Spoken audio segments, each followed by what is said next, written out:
कि बीपीएससी 17वीं के तमाम अभ्यर्थियों का मामला तो आप जानते ही होंगे।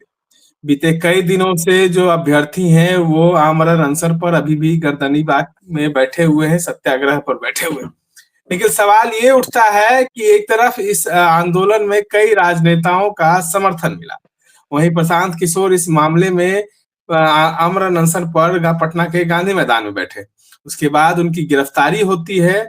उसके बाद तमाम मामले जो है निकल कर सामने आते हैं। कोर्ट परिसर में जब प्रशांत किशोर जाते हैं तो वहां पे उनको बिना शर्त बेल मिलती है, लेकिन फिर से वहीं पर एक एफआईआर और दर्ज हो जाता है कि भीड़ को उकसाना, एक पुलिसकर्मी की हाथ को तोड़ देना। अब जो है 2 दिनों पहले जो है पटना के गांधी मैदान थाना में उनके वैनिटी वैन को लेकर जो है वो मामला दर्ज कर लिया गया है।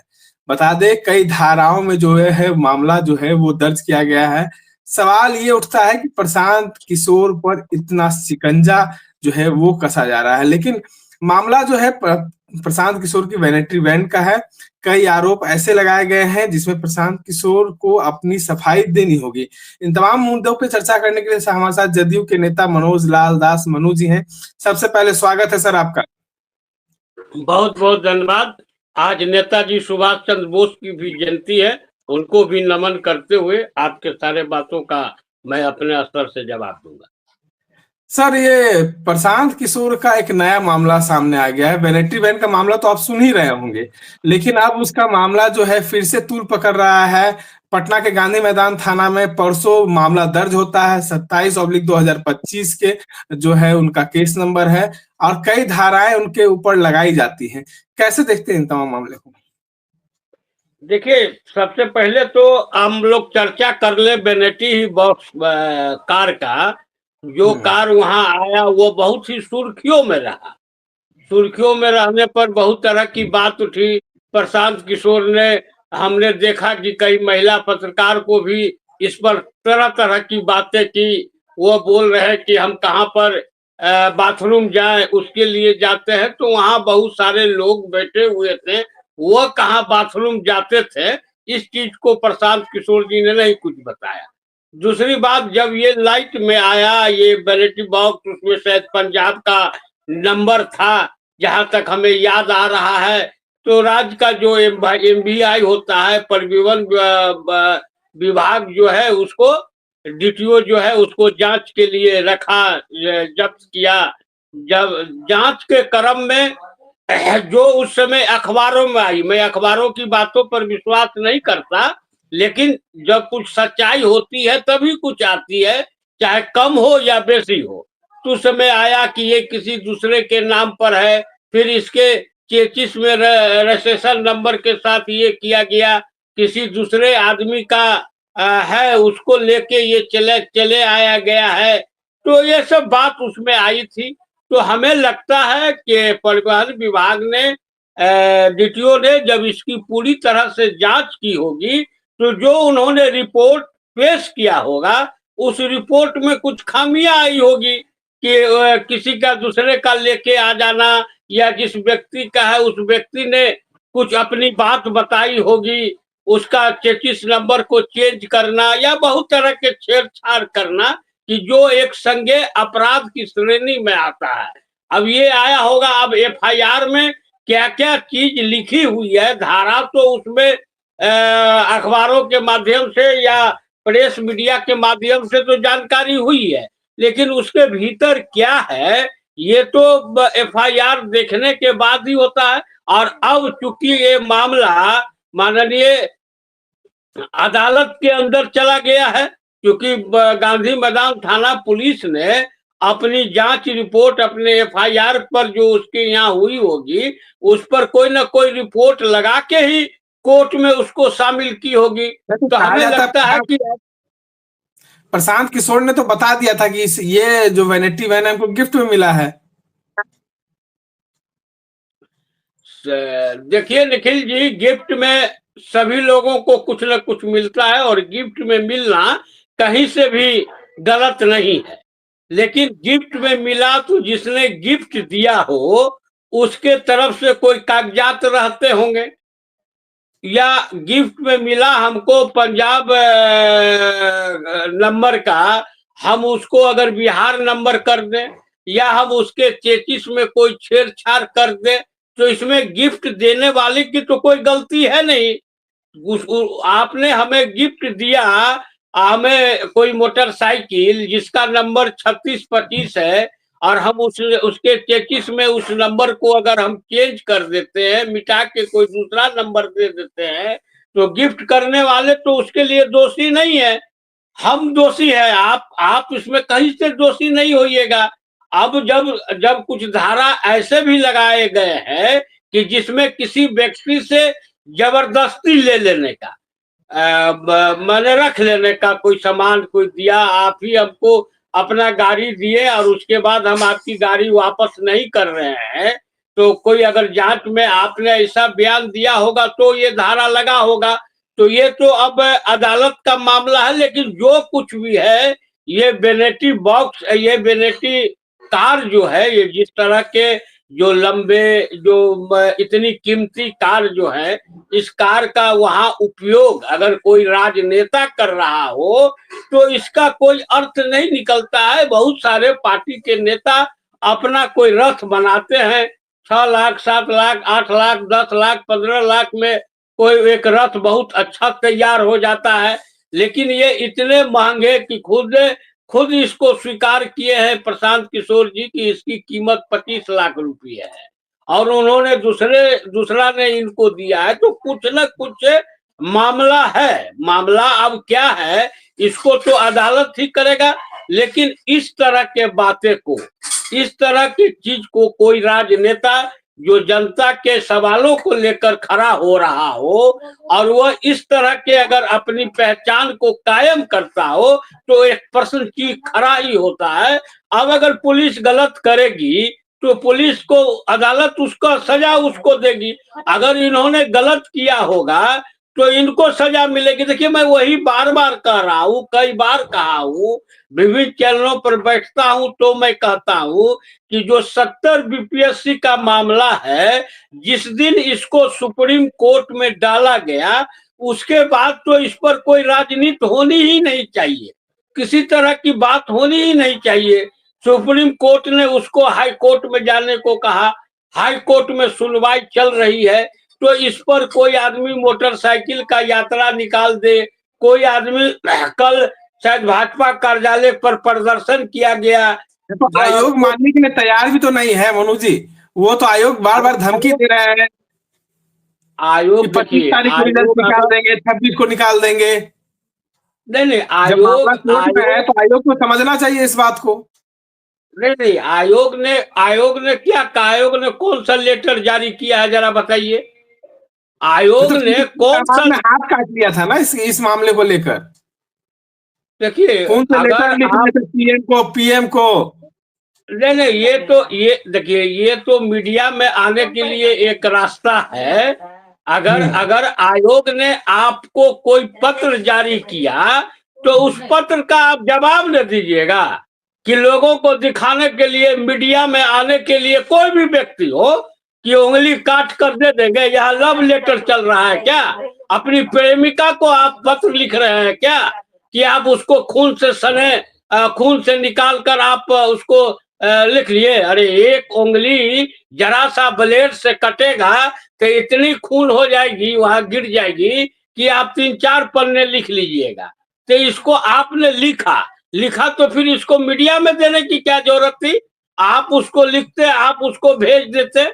खून किसी भी तरह का अगर आपको नोटिस निखिल दिया गया है, आप ही को दिया गया है, तो आप उस नोटिस का जवाब न दीजिएगा कि आप उसके स्थान पर अपना उंगली काट के और देह काट के उसके खून से पत्र लिखिएगा, हो जाएगा क्या?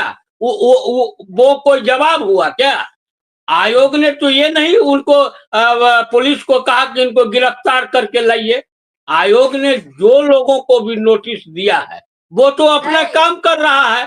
वो थोड़े 70वीं बीपीएससी के मामले में जो है सो कोई निर्णय सुना रहा है।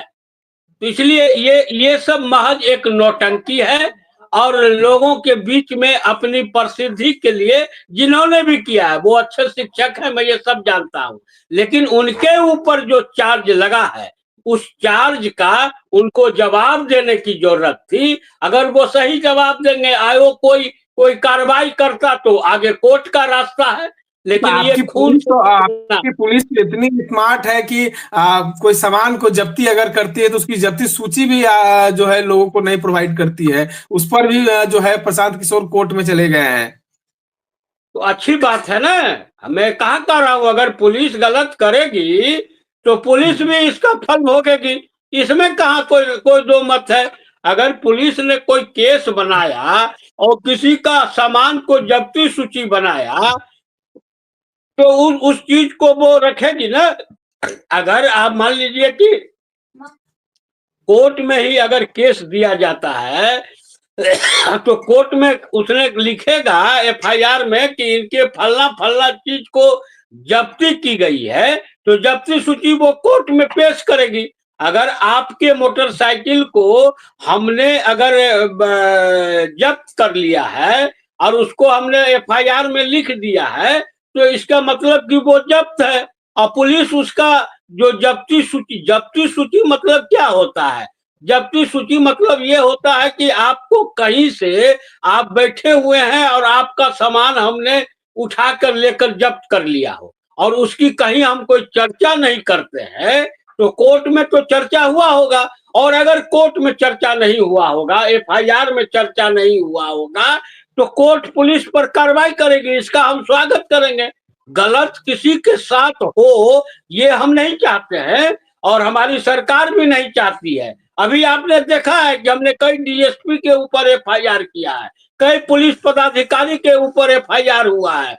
तो पुलिस हो कि आम जनता हो कि राजनेता हो कि पत्रकार हो कि एक भिखारी हो, सड़क पर भीख मांगने वाला हो, सबका अधिकार एक ही तरह का है। अगर इसमें पुलिस गलत करेगी, कोई सबूत नहीं पेश करेगी कोर्ट में, तो पुलिस पर कार्रवाई होगी।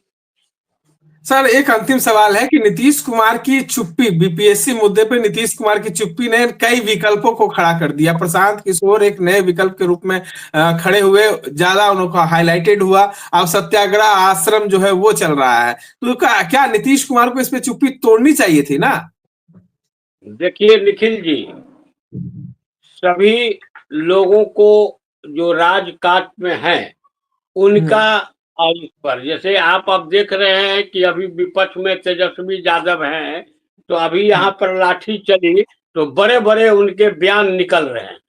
और जब ये उप मुख्यमंत्री थे तो इनके रीजन में इसी डाक बंगला चौराहे पर लोगों पर भयंकर लाठियां चली थी। वहां भी वाटर कैनन चला था, वहां भी गोलियां चली थी। उसमें शायद एक आदमी हार्ट अटैक से एक्सपायर भी कर गए थे जहानाबाद के।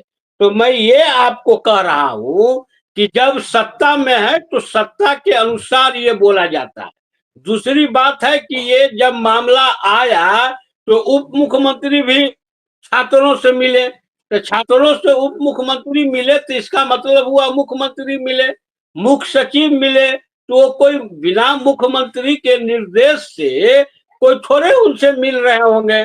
इसके अलावा संवैधानिक प्रमुख राज्यपाल महोदय भी मिले। लेकिन ये कौन सा नाटक था, ये ना हमको बताइए प्रशांत किशोर जी का, कि जब सुप्रीम कोर्ट में मामला चला गया और सुप्रीम कोर्ट ने डायरेक्शन दिया पटना हाई कोर्ट को, तो पटना हाई कोर्ट सुनवाई करनी शुरू की, उसको स्वीकार कर ली, तो उसके बाद इनका अनशन का क्या नाटक चल रहा था। और लोग जब भी अनशन तोड़ते हैं तो तरल पदार्थ जूस वगैरह पी के तोड़ते हैं कि गंगा में स्नान करके तोड़ते हैं। गंगा में वही आदमी स्नान करता है किसी बात को लेकर कि उन्होंने जो पाप किया है वो धुल जाए। तो प्रशांत किशोर जी ने छात्रों के साथ राजनीति की और उसमें उनको मन में हुआ कि नहीं हमने गलत किया है। हमको जब हाई कोर्ट में ये मामला सुनवाई शुरू हो गया था तो हमको इस तरह के अनशन नहीं जारी रखना चाहिए था। तो वो जाकर गंगा में स्नान किया और केला खाया। तो ये सब देखिए नौटंकी है। और मुख्यमंत्री जी जहां तक है कि चुप्पी क्या तोड़ेंगे, मुख्यमंत्री तो अगर चुप रहते हैं तो भी एक समाचार बन जाता है देश के लिए। मुख्यमंत्री अगर बोलते हैं तो वो भी एक समाचार बन जाता है देश के लिए। तो जब हाई कोर्ट के अंदर, सुप्रीम कोर्ट के अंदर ये मामला चला गया, उस समय जो राज्य के प्रमुख होते हैं, जो मुख्यमंत्री होते हैं, उनको इस विषय पर बोलने की आवश्यकता नहीं है, क्योंकि वह सरकार है और सरकार हमेशा अदालत का सम्मान करती है। और जब ये अदालत में ये मामला चला गया, उसके बाद भी अगर कोई मुख्यमंत्री की चुप्पी या मुख्यमंत्री की बात अगर कर रहे हो तो समझिए कि उनके जैसा बेवकूफ कोई है ही नहीं।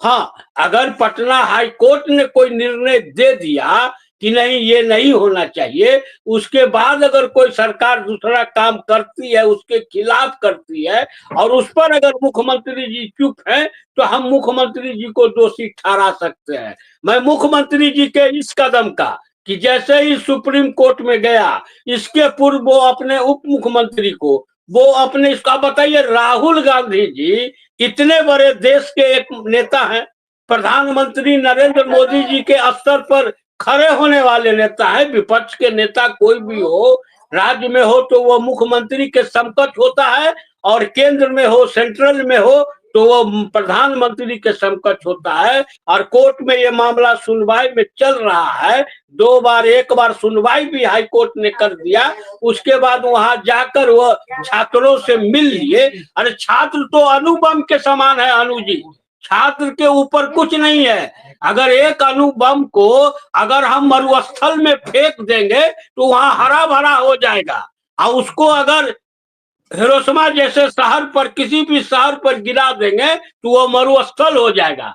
लेकिन प्रशांत किशोर जी हो या राहुल गांधी हो या तेजस्वी यादव हो, हमारा या जो बीपीएससी के परीक्षार्थी हो, उनको भी कोर्ट का फैसला का इंतजार करना चाहिए। कोर्ट ने अगर कह दिया है कि रिजल्ट को हम नहीं रोकेंगे या हम कैंसिल नहीं करेंगे, तो ये उनका कोई अंतिम फैसला नहीं है।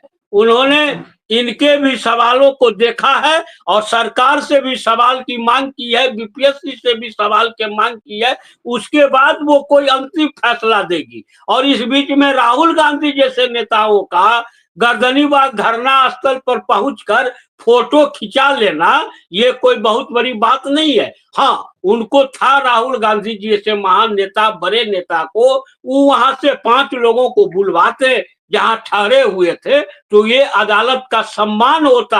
अभी तो आप क्लियर रूप से अदालत का आप असम्मान कर रहे हैं। मैं छात्रों को कोई दोषी नहीं ठहराता हूं, छात्र तो देखिए अपनी मांग के लिए चले नहीं। कल उन्होंने बीजेपी कार्यालय के समक्ष भी किया है, तो वो नासमझी से किया है, क्योंकि वो उतने नेता क्यों नहीं मिले? आपके कोई नेता क्यों नहीं मिले? सब नेता तो मिल लिए, आपके नेता मिलते।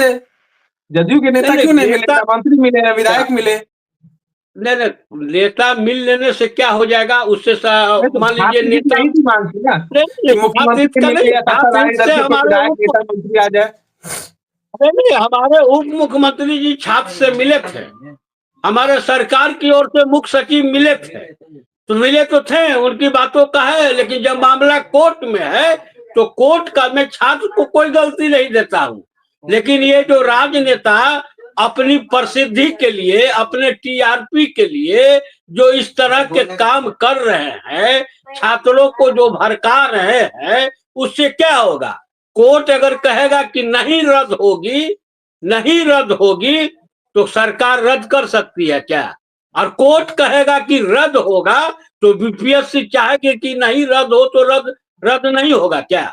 तो कोर्ट के फैसले का सभी को सम्मान करना चाहिए। और जब तक कोर्ट इसमें आप क्या प्रेशर दे रहे हैं, जो जज, माननीय जज जो सुन रहे हैं, वो आपके प्रदर्शन का जो अखबार में निकलेगा उसको पढ़ेंगे तो जज साहब डर जाएंगे क्या कि अगर हमने इसको कैंसिल नहीं किया नियम विरुद्ध जाकर, तो पूरे बिहार में छात्र लोग सड़क पर उतर जाएंगे। आपने तो भी 10,000 छात्रों को देखा है ना, 4.5 लाख छात्र जब सड़क पर उतर जाएंगे तो आप संभालिएगा? प्रशांत किशोर के बुते संभालने का है? जो राजनीतिक फ्रॉड हो वो इसको संभाल लेगा क्या? तो ये सब चीज नहीं है। सारे लोग अभी इसके लिए सक्षम है क्या? जो जितने लोग का परीक्षा कैंसिल हुआ है उसको छोड़ के सारे लोग क्या उतर गए हैं क्या? पूरे बिहार के छात्र चाह रहे हैं कि परीक्षा कैंसिल हो। पूरे बिहार के छात्र कुछ छात्रों को छोड़कर जिनको कि बरगलाया गया है, वो लोग माननीय हाई कोर्ट के निर्णय के पक्षधर में है। उनके समझ भी पेशो पेश की स्थिति है कि इतनी तैयारी करने के बाद, इतनी देने के बाद हमने परीक्षा दिया और हमारे सेंटर पर, हमारे परीक्षा केंद्र पर किसी तरह का कोई बवाल नहीं हुआ, किसी तरह की कोई घटना नहीं घटी। उसके बावजूद भी अगर हमारा परीक्षा कैंसिल होता है तो उनके लिए होगा ये चीज। 4.5 पौने 5 लाख छात्र नजर गड़ाए हुए हैं। बाकी अदालत का जो भी फैसला होगा वो हमें क्या, सारे लोगों को मान्य होगा।